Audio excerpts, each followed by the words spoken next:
Karena ketika kita tidak amanah, ini sudah termasuk ghulul atau bahasa umum biasa disebut korupsi. Nah, dalam agama kita korupsi itu termasuk dosa yang pertanggungjawabannya besar. Apa pertanggungjawabannya? Kata Nabi, orang yang korupsi ini nanti kalau meninggal dunia, dia akan terhalang masuk surga. Sebagaimana orang yang berhutang. Orang yang berhutang itu kalau belum lunas, dia akan terhijab, akan terhalang masuk surga. Nafsul mukmin mu'allakum bidainihi. Jiwa seorang mukmin itu akan tertahan oleh hutangnya. Demikian pula oleh korupsi. Nabi bersabda bahwa idza faraqur ruhul jasada, ketika roh itu sudah terpisah dari jasadnya, bari'um min salasah, dan dia terlepas dari 3 perkara, dakhalal jannah, maka dia masuk surga. Karena ada 3 penghalang yang menyebabkan seseorang tidak masuk surga. Apa itu? Yang pertama adalah minat daini, dari hutang. Jadi kalau kita masih punya hutang, hutang itu penghalang masuk surga. Ini masih punya hutang enggak nih? Masih. Ya. Maka sebaiknya dilunasi.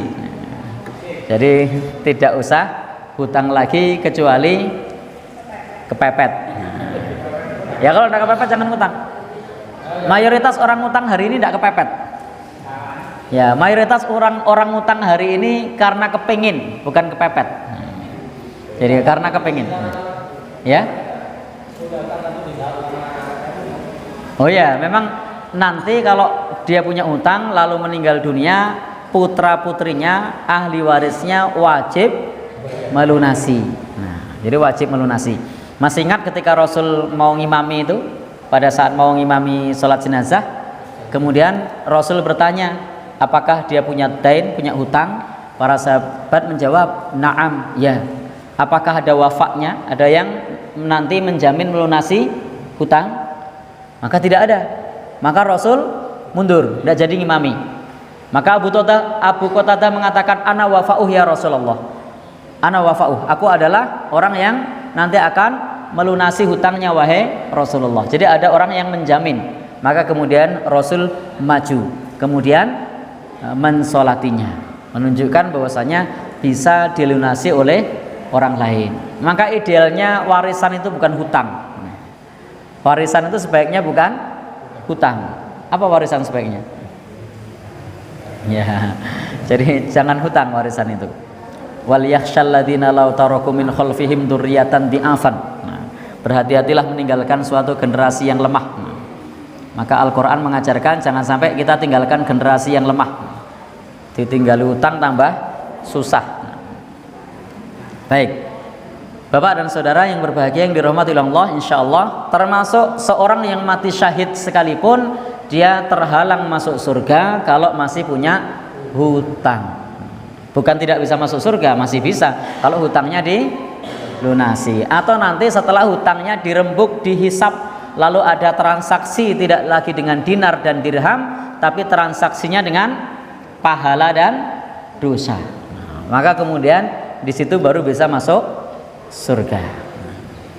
Maka hutang ini meskipun tidak riba, Nabi berpesan iyyakum waddain, hati-hati dengan hutang. Lah kalau riba lebih-lebih lagi, karena riba ini dosa besar. Riba ini dosa besar.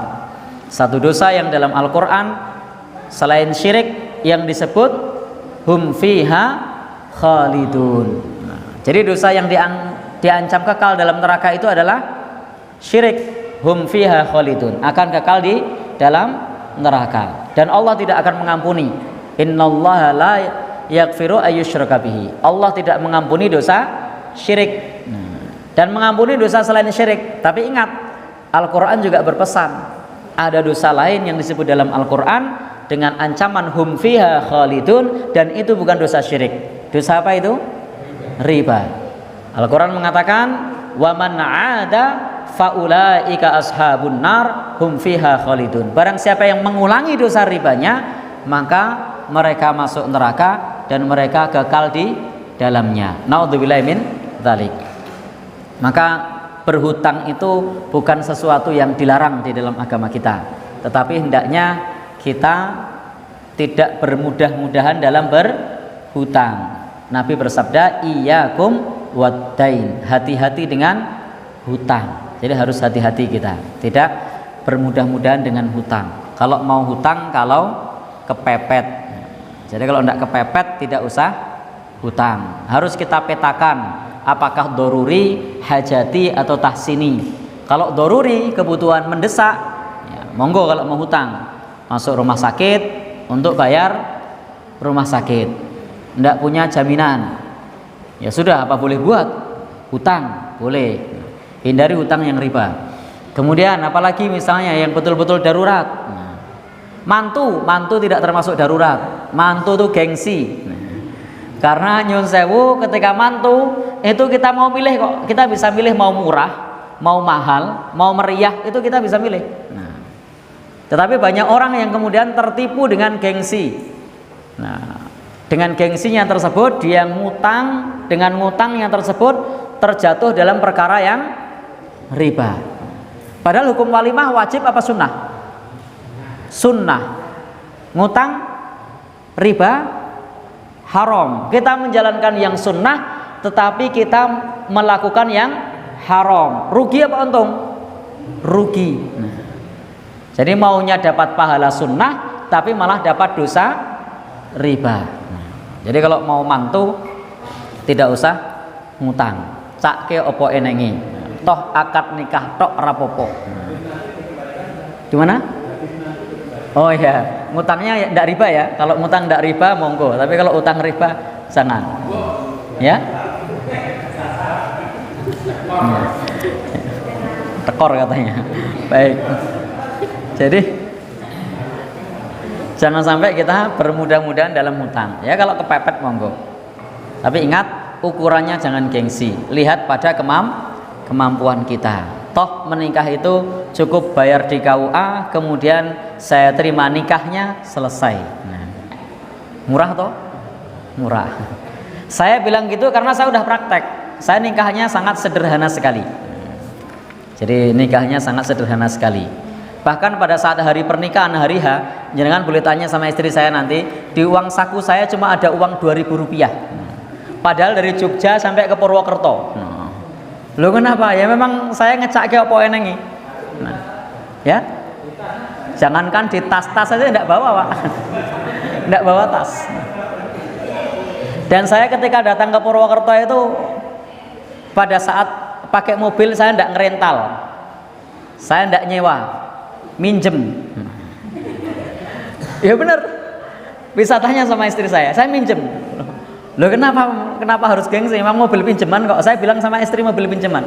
Jadi begitu sampai di sana, kemudian saya nikah itu hari siang, pas sorenya saya langsung minta sama mertua saya bloko, saya tidak bawa uang, cuman bawa uang 2.000. Nanti saya tidak bisa pulang karena mobil ini pinjaman. Dan satu-satunya yang masih tersisa uang 2.000 rupiah. Saya bilang sama mertua saya, ini putri bapak mau saya ajak ke Jogja. Loh kenapa ada besok-besok? Uang saya tinggal 2.000. Lah memang uangnya tinggal 2.000 kok. Lah mobil ini pinjaman, jadi tinggal numpang mobil pinjaman, balik lagi ya sudah selesai. Jadi tidak usah gengsi ya. Kadang orang gengsi tidak punya uang bilang punya duit. Di depan mertua malu. Loh kenapa harus malu? Bilang saja kalau tidak punya uang, sudah. Dan tidak apa-apa. Nah kadang-kadang kan orang malu. Wah malu ya, masa sama mertua bilang uangnya cuma 2.000. Lah emang uangnya cuma 2.000. Nah, baik. Bisa tanya sama istri saya itu. Biasanya kalau tradisi di sana itu kalau setelah menikah itu nginep dulu di sana sehari 2 hari. Saya pikir kalau saya nginep sehari 2 hari, saya baliknya ngutang. Oh jangan. Mending saya numpang mobil yang tadi ke sana. Nggak modal kan, cuman pinjaman. Bensin sudah diisi ya, tinggal balik lagi. Nah, sudah. Nggak apa-apa. Istri saya juga mau kok. Loh ya kan? Istri saya mau. Saya waktu itu juga saya kasih pilihan sama istri saya. Ini ikut saya ke Jogja, atau suatu saat nanti kalau saya sudah punya uang saya jemput, ikut saya kok. Ya alhamdulillah, tidak apa-apa. Baik, jadi tidak usah gengsi, apa adanya.